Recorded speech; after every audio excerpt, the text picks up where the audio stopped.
Good morning, students. We are going. Today's topic is staffing process. Yesterday we have discussed about the meaning of staffing, importance of staffing, and now we are going to discuss about the staffing process.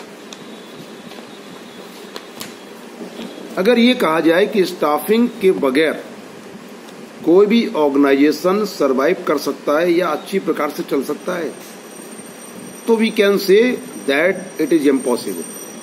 Y? Staffing persons के अंदर हमने बताया था, staffing जो होता है वो क्या करता है, ह्यूमन रिसोर्स को कलेक्ट करता है, and these human resource are work in a organization and achieve their target. In the absence of staffing function, अगर हम स्टाफिंग फंक्शन को हटा दें, ऑब्सलीट कर दें, तो no one organization can running smoothly, because there is no staffing, that means no human resource. How can we collect the human resources? हम कैसे कलेक्ट करेंगे? Staffing help us to collect the human resources. So staffing is the most important function of management. Now we are going to discuss about the staffing process. Staffing is required anywhere, any organization, that is large, small and medium. Without staffing function, no function can be done accurately. हम नहीं कर सकते. तो staffing process का पहला point होता है estimated man power requirement. सबसे पहले हम क्या करते हैं, हमें कितने आदमी चाहिए. There are two categories. First, the staffing process begins the man power requirement का एस्टिमेशन करना, और एस्टिमेट करने के बाद नंबर के साथ साथ ये डिसाइड करना है कि which type of person is required. कितने हमको मैनेजर चाहिए, कितने हमको टेक्निकल पर्सन चाहिए, कितने हमको क्लर्क चाहिए, कितने पियोन चाहिए और कितने लेबर चाहिए. इस कैटेगरी को भी हमें डिसाइड करना है. ओनली नंबर से काम नहीं चलेगा. हम कह देंगे 20 आदमी चाहिए, तो 20 आदमी किस टाइप के? तो in estimating man power required mean we have to estimate the man power requirement according the size of the organisation, and we decide the number and type also, so that this process can be done very smoothly. Now there are another 2 points. For estimating manpower requirement, company will take following 3 steps. 3 step company और लेगी जब man power को estimate उनका requirement करने जा रही है. Number 1 workload analysis, number 2 workforce analysis, और number 3 comparing both to find out requirement. यानी कि एक तो वर्कलोड, एक वर्कफोर्स, और दोनों का हम कंपेरिजन करेंगे. उसके बाद तीसरा, तो पहली जो है वर्कलोड एनालिसिस क्या होती है उसके बारे में बताएंगे हम आपको. Workload analysis means this requires finding number and type of employees required to perform various job design in organization structure. जो हमने अपना ऑर्गेनाइजेशन स्ट्रक्चर बनाया, फंक्शनल या डिवीजन जो बनाया है, उसके अकॉर्डिंग हमको नंबर ऑफ पर्सन्स चाहिए, उनकी संख्या चाहिए जो हमारे वेरियस जॉब को परफॉर्म करेंगे, जो हमारे डिफरेंट वर्क को कंप्लीट करेंगे. That is the workload. Load के अकॉर्डिंग हमें number of person is required. Workforce का मतलब क्या होता है? It means analysing existing workforce और employees already occupying the job position and how many them are overburden to underburden. दूसरा क्या, हमारे जो काम कर रहे हैं, हमारे जो एग्जिस्टिंग एम्प्लॉय पहले से ही काम कर रहे हैं, हमको देखना है कितने पर्सन ओवरबर्डन है और कितने अंडरबर्डन है. जो ओवरबर्डन है उनका बर्डन कम करने के लिए हम क्या करेंगे, उनके वो आदमी सिलेक्ट करेंगे, और जिनके अंडरबर्डन है उनके ऊपर हम वर्क बढ़ा के किसी आदमी की संख्या कम करेंगे. जैसे क्लर्क हमारे पास ज्यादा है, क्लर्क के पास ओवरबर्डन नहीं है, अंडरबर्डन, तो क्लर्क को वहां से हटा भी सकते हैं. और जो हमारे ओवरबर्डन है उनके लिए हम और पर्सन को सिलेक्ट करेंगे. ये हमारी क्या कहलाती है, वर्कफोर्स. और कंपेरिजन का मतलब क्या होता है? After doing workload analysis and workforce analysis the manager compare both excess of workload over workforce. हम ये चेक करता है, मैनेजर चेक करता है दोनों एनालिसिस को करने के बाद, दोनों में देखता है कि कहां पर वर्कलोड और वर्कफोर्स का कंपेयर करने के बाद ये पता लगाता है कि कहां पर वर्क ज्यादा है. and you need to appoint more people, whereas excess of workforce overwork load indicate overstaffing and you need to remove or transfer some employee elsewhere. जब आपने दोनों का कंपैरिजन किया और आपने पाया कहीं ओवरबर्डन है कहीं अंडरबर्डन है तो भी तो मैनेजर्स क्या करते हैं उसको कंपेराइज करके उसको एनालाइज करने के बाद वो क्या करेंगे जहां पर आदमियों की संख्या ज्यादा होगी उन्हें किसी दूसरी जगह ऑर्गेनाइजेशन शिफ्ट कर देंगे और जहां पर ओवरबर्डन है वहां पर कुछ आदमियों को लगा देंगे, अंडरबर्डन है वहां पर उनको आदमियों को भी दूसरी जगह ट्रांसफर कर देंगे। ये कंपैरिजन कहलाता है। तो सबसे पहले एस्टिमेटेड मैन पावर रिक्वायरमेंट के अंदर कितना क्रूशियल पॉइंट है, ना हमारे पास आदमी ज्यादा हो ना हमारे पास कम हो, सबके पास ओवरबर्डन वर्क ना हो ना अंडरबर्डन हो। इसकी पूरी एनालाइज करने के बाद मैनेजर उसको सेटअप कर देते हैं।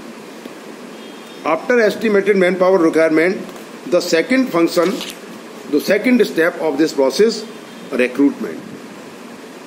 रिक्रूटमेंट का मतलब क्या होता है आपने सुना होगा। रिक्रूटमेंट क्या होता है? Recruitment is the process of inducing the people to apply for the job in the organization. Recruitment क्या करता है? लोगों को इंड्यूस करता है, लोगों को प्रभावित करता है, लोगों को इम्पैक्टेड करता है, अफेक्टेड करता है कि वो हमारे ऑर्गेनाइजेशन में जो डिजायर क्वालिफिकेशन रखते हैं दे कैन अप्लाई।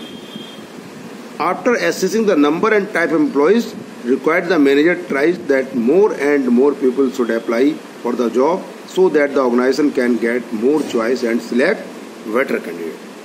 जब रिक्रूटमेंट के बारे में लोगों को इंड्यूस करेंगे और ऑर्गेनाइजेशन भी चाहता है कि जैसे हमने 10 इंजीनियर या 10 हमने आपके मैनेजर या उनका निकाला है, तो जब हम रिक्रूटमेंट प्रोसेस को लाएंगे तो more and more person are apply in our organization so that we have choice and we make select the most appropriate person। तो रिक्रूटमेंट का फायदा, रिक्रूटमेंट का मतलब नहीं तो आप सिलेक्ट हो गए, रिक्रूटमेंट का मतलब है आप अप्लाई कर रहे हैं ऑर्गेनाइजेशन में। तो रिक्रूटमेंट हम लोग क्यों करते हैं कि more and more people can apply in the organization so that we can choice the more appropriate and more suitable person in the organization. ये होता है दूसरा स्टेप। हमने संख्या पता कर ली, उसका रिक्रूटमेंट हमने निकाला कितने हमें आदमी चाहिए, जिससे कि जो भी उस डिजर्विंग क्वालिफिकेशन को जो उनके टर्म्स और कंडीशन को जो फॉलो कर रहे होंगे उसको उनके पास होगी, they can apply. After that selection, recruitment के बाद सिलेक्शन क्या होता है? Recruitment is the positive process. Recruitment positive process होती है क्योंकि everyone can apply who desire the norms and terms and condition of the organization. But selection is a negative process. It cut down the person who apply in recruitment. Selection एक negative process करती है और selection का मतलब क्या होता है? It refers choosing the most suitable candidate to fill the vacant job. हमारे पास जो बहुत सारी एप्लीकेशन होती हैं उसमें से हम सिलेक्टेड कैंडिडेट्स को बुलाते हैं और उसमें से भी मोस्ट एप्रोप्रिएट पर्सन को हम सिलेक्ट करते हैं। The selection is done through a process which involve test interview. अब सिलेक्शन करने के कई क्राइटेरिया हैं। हर ऑर्गेनाइजेशन में अलग अलग तरीके होते हैं सिलेक्शन के। कोई सिलेक्शन डायरेक्ट करते हैं, कोई रिटन टेस्ट कराते हैं, कोई ओरल टेस्ट करेंगे, कोई परफॉर्मेंस टेस्ट कराएंगे, कोई एप्टीट्यूड टेस्ट करेंगे। This is depend upon the organization, वो किस प्रकार का सिलेक्शन टेस्ट करके ही एम्प्लॉयज को सिलेक्ट करेंगे। This the third.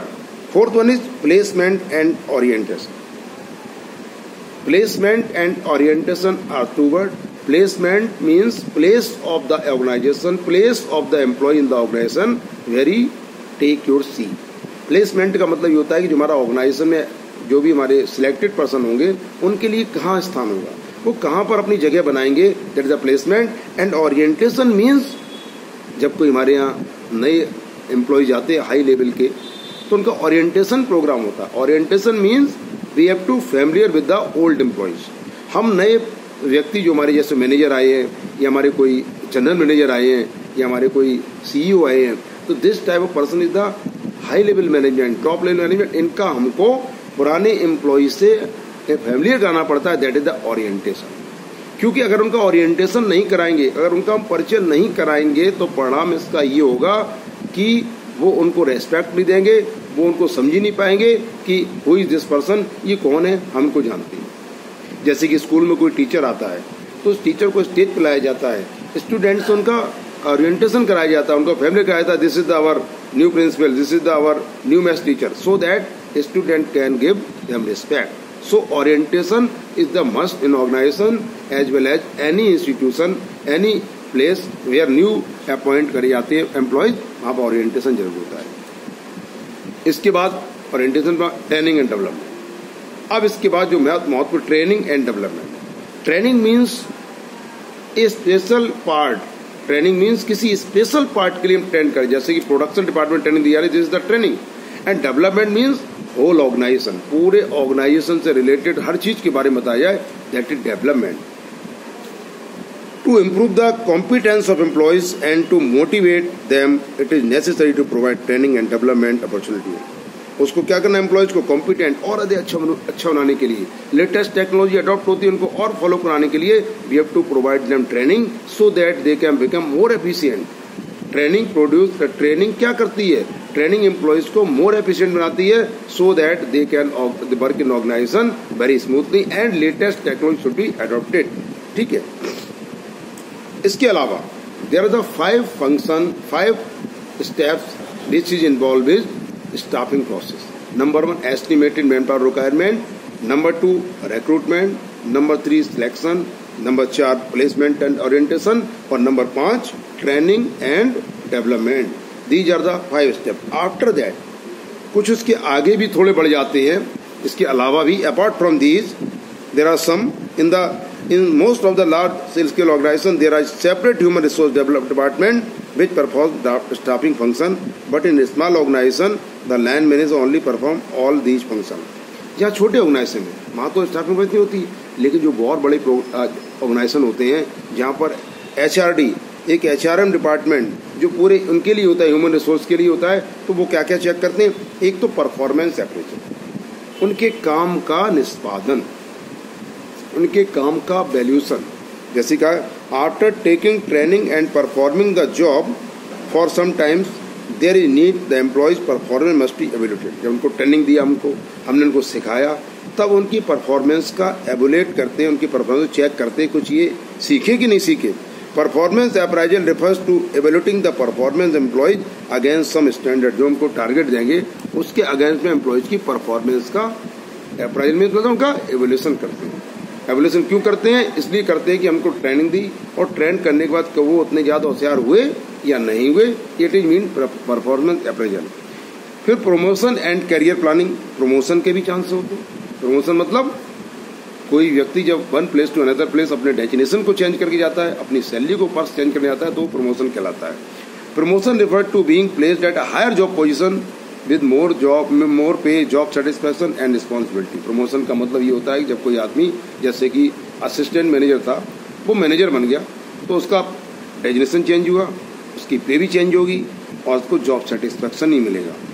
Generally on the basis of feedback report, employees feedback report क्या होती है, आपके मैनेजर्स आपकी फीडबैक रिपोर्ट देते हैं, फीडबैक रिपोर्ट के अकॉर्डिंग ही आपका ऑर्गेनाइजेशन में प्रमोशन होता है। एंड लास्ट में कंपनसेशन। कंपनसेशन का मतलब क्या होता है, price, it refers to price of the job, it refers to price of the job, आपकी जॉब का कितना प्राइस है। It includes pays, reward and other incentives given to employees, it include direct as well as indirect payment. Compensation आपको अतिरिक्त कुछ benefits मिलते हैं जो डायरेक्ट और इनडायरेक्ट दोनों हो सकते हैं। Direct payment such as wages salary, direct payment क्या हुआ, वेजेज और सैलरी।